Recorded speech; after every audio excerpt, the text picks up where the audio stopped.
El cuerpo de Seguí quedó en medio de la calle. Durante unos momentos un espasmo eléctrico le convulsionó una pierna. Luego nada. Quedó tirado como un maniquí que hubiera caído de un camión de mudanza. Un objeto olvidado y raro sobre un charco espeso, no demasiado abundante.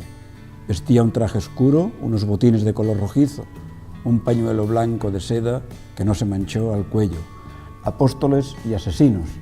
És un llibre en el qual Antonio Soler combina l'erudició, el detallisme, el rigor de l'historiador, del documentalista, i les virtuts, la plasticitat, l'eloqüència, la capacitat de vocació del literat, de l'escriptor.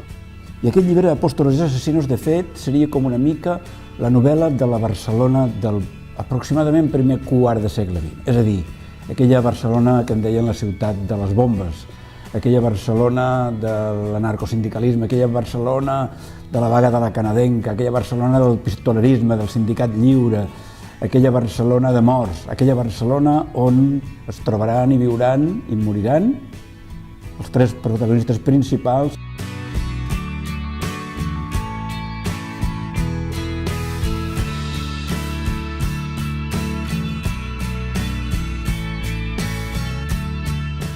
És aquells llibres que em sembla que són una lliçó d'història, àgil, dinàmica, viva, plena d'acció. Hi ha coses, hi ha molta violència. Antonio Soler, quan recorda aquella època, que diu si Barcelona hagués estat als Estats Units, Hollywood hauria convertit Barcelona en un plató. Las bailarinas muertas, Antonio Soler. Aquellos años tan desdichados en los que fuimos tan felices, Alejandro Dumas. Siempre imaginé a las bailarinas muertas cayendo sobre el escenario con el mismo ruido con que Tatín se dejaba ir al suelo.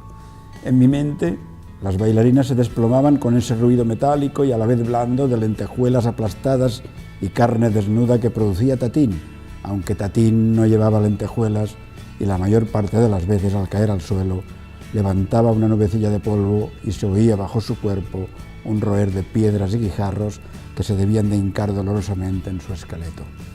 És un llibre preciós, que es diu Les bailarines muertes, que és un llibre centrat a la Barcelona dels 60, aquella Barcelona també grisa, canalla, aquella Barcelona on el dia és fosc, gris, trist, i on en determinats llocs la nit espurneja una mica, i aquests llocs són els cabarets. El retrat que fa d'aquella vida nocturna, d'aquella Barcelona de cabarets, que volen ser alegres, on hi ha mafiosos, falangistes, herois, antiherois, gent arruïnada, gent derrotada, que coincideixen després en una pensió. Tot aquell món nocturn et fa un retrat d'aquella Barcelona com pocs llibres poden haver fet.